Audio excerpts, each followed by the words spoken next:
प्यारे सज्जनों, आज हम कर्मों के ऊपर बात करेंगे। हम सभी कर्म के सिद्धांत को प्रत्यक्ष या अप्रत्यक्ष रूप से प्रतिदिन पालन करते हैं। क्या आपने कभी सोचा है कि कर्म का सिद्धांत किन तत्वों पर टिका होता है? वो किस प्रकार से हमारे जीवन और जीवन के बाद के अस्तित्व को प्रभावित करता है? जब देखा जाए तो आपके कर्म आपके जन्म के साथ ही शुरू हो जाते हैं और ये न केवल आपके मृत्यु तक आपके साथ रहते हैं, बल्कि मृत्यु के बाद पुनः शरीर धारण करने पर भी कर्म का सिद्धांत आपके साथ बना रहता है। इसका स्वरूप कुछ चक्रवृद्धि ब्याज की तरह से होता है। जितना आप अपने जीवन के प्रत्येक भाग में कर्म फल कमाएंगे, उस पर पाप अथवा पुण्य रूपी ब्याज भी उतना ही चढ़ेगा। हिंदू धर्म में कर्म के महत्व को अत्यधिक माना गया है। आदिकाल से ही अनेक रूपों में हमारे सामने आता रहा है। यहाँ तक कि धार्मिक ग्रंथ कर्म की प्रधानता को स्वीकार करते हैं। भगवान श्री कृष्ण ने भी गीता में अर्जुन को उपदेश दिया है। कर्म के सिद्धांत की ही उसमें व्याख्या की गई। संत महापुरुषों ने भी कर्म के सिद्धांत को विशेष तौर पर उल्लेखित किया है। कर्म के आधार पर ही मृत्यु के पश्चात स्वर्ग और नरक की परिकल्पना दी गई है। महापुरुष फरमाते हैं कि अच्छे कर्म वाले व्यक्ति स्वर्ग में और बुरे कर्म वाले व्यक्ति नरक में जाते हैं। सिर्फ इतना ही नहीं, इसके साथ ही साथ प्रत्येक कर्म के लिए अलग अलग पुरस्कार अथवा दंड तक का विधान है। समय समय पर देश में अनेक महापुरुषों ने भी कर्म की महत्ता का प्रतिपादन किया है। वो कर्म का ही सिद्धांत था जिसने भगवान श्री राम को देवता होने के बाद भी मनुष्य जन्म लेने के बाद संघर्ष की स्थिति में खड़ा किया। कर्म फल को हम कुछ भागों में बांट सकते हैं। पहला भाग तो वो है ऐसे कर्म का होता है जो आपके पूर्व जन्मों से विरासत के रूप में अगले जन्म में मिलता है। आपने लोगों को ये कहते हुए सुना होगा कि ये मेरे पूर्व जन्म का ही लेखा जोखा है जो मेरे वर्तमान में काम आ रहा है। दूसरा भाग ऐसे कर्म फल का होता है जिसे आप वर्तमान जीवन में संग्रह करते हैं और ये पूरी तरीके से आप पर निर्भर होता है कि आप अच्छे कर्म करते हैं अथवा बुरे कर्म। तीसरा भाग कर्म फल का ये है कि कुछ कर्म ऐसे होते हैं जिसके पीछे किसी भी प्रकार का स्वार्थ, लालच अथवा विशेष प्रयोजन नहीं होता। ऐसे कर्म प्रायः अच्छे माने जाते हैं तथा ये आपके पुण्य को बढ़ाने वाले होते हैं। जैसे यदि कोई सड़क दुर्घटना में घायल अवस्था में आपको दिखाई देता है तो आप तुरंत उसकी मदद के लिए आगे आ जाते हैं।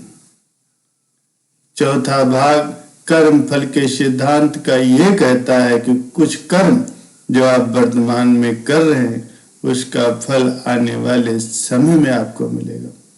जैसे यदि कोई विद्यार्थी आज अत्यधिक कठोर अनुशासन के साथ पढ़ाई करता है तो भविष्य में उसके सफल होने की संभावना अधिक हो जाती है।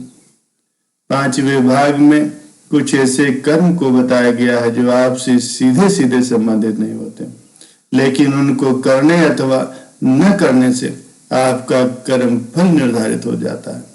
जैसे मान लीजिए यदि कोई व्यक्ति नदी में डूब रहा है और आप एक अच्छे तैराक है लेकिन आप उसकी सहायता के लिए आगे नहीं आते, तब भले ही आपने उस व्यक्ति का बुरा नहीं किया, किंतु आपके द्वारा इस स्थिति में सहायता न करने पर आपके कर्म फल में पाप जुड़ जाएगा। छठवें भाग में ऐसे कर्म फल को रखा गया है जो आप किसी विशेष उद्देश्य अथवा प्रयोजन के साथ करते हैं। ये भी अच्छे या बुरे हो सकते हैं। जैसे आप गुप्त दान देते हैं तो वो अच्छे पुण्य में गिना जाएगा। वही जब आप दान का दिखावा करते हुए देते हैं तो ये पाप में गिना जाता है। कर्म का सिद्धांत अत्यधिक विचित्र है। ये सिद्धांत प्रत्येक व्यक्ति के लिए एक ही कर्म करने पर अलग अलग कर्म फल का भुगतान करता है। आपका कर्म किस मन से किया गया है, यह आपका अंतःकरण अच्छे तरीके से जानता है।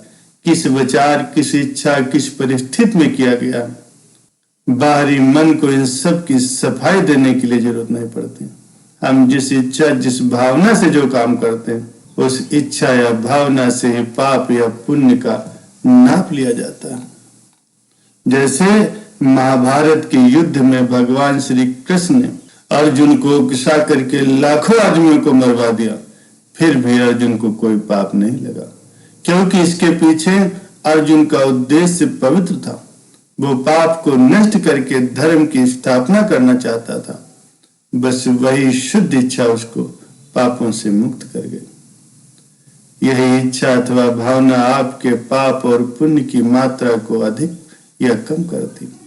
जैसे एक व्यक्ति द्वारा उदास मन से किसी रोगी की सेवा करना तथा दूसरे व्यक्ति के द्वारा रोगी की सेवा अत्यंत उदारता और सहानुभूति के साथ में करना, देखने में बाहर से भले ही दोनों काम एक समान लगे, पर पुण्य का परिणाम भावना की उदासीनता की जगह प्रेम की तत्परता के अनुसार अधिक होगा। ठीक इसी प्रकार यदि एक भूखा व्यक्ति लाचार होकर के चोरी करता है और दूसरा व्यक्ति मदिरा पान के लिए चोरी करता है, तो दोनों के पापों में एक समानता नहीं होगी। निश्चय ही भूखे व्यक्ति के द्वारा चोरी करना बड़ा पाप नहीं माना जाएगा, जितना मद्यपान के लिए चोरी करने वाले का होगा।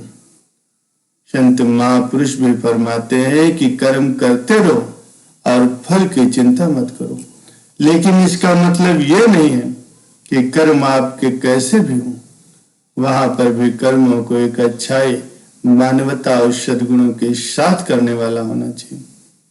प्यारे सज्जनों, कर्म का सिद्धांत अटल होता है। आप अपने कर्मों को हस्तांतरित नहीं कर सकते, ना ही उन्हें बदल सकते और ना ही उनसे मुक्त हो सकते। यद्यपि आप अपने कर्मों में पाप या पुण्य का समायोजन जरूर कर सकते हैं। यदि आप अच्छे कर्म करते हैं तो निश्चित तौर पर आपको लोक और परलोक में अच्छे परिणाम मिलेंगे। वहीं बुरे कर्म करने पर आप अपने लिए अच्छे फल की उम्मीद नहीं कर सकते। जैसे यदि आप किसी परीक्षा में नकल करते हैं तो आपके पकड़े जाने की संभावना उतनी ही अधिक होती है, न कि बच जाने की। ये कर्म का ही सिद्धांत है कि आप अपने कर्मों को कभी भी शून्य नहीं कर सकते और ना ही उनसे बच सकते, क्योंकि कर्म के निर्धारक आप स्वयं होते हैं। कहा भी गया है कि कर्म रेख मेटे नहीं, चाहे करे कोई लाख चतुराई। प्यारे सज्जनों, अगर देखा जाए तो इस ब्रह्मांड में प्रत्येक सजीव वस्तु आपको कर्म करती हुई दिखाई देती।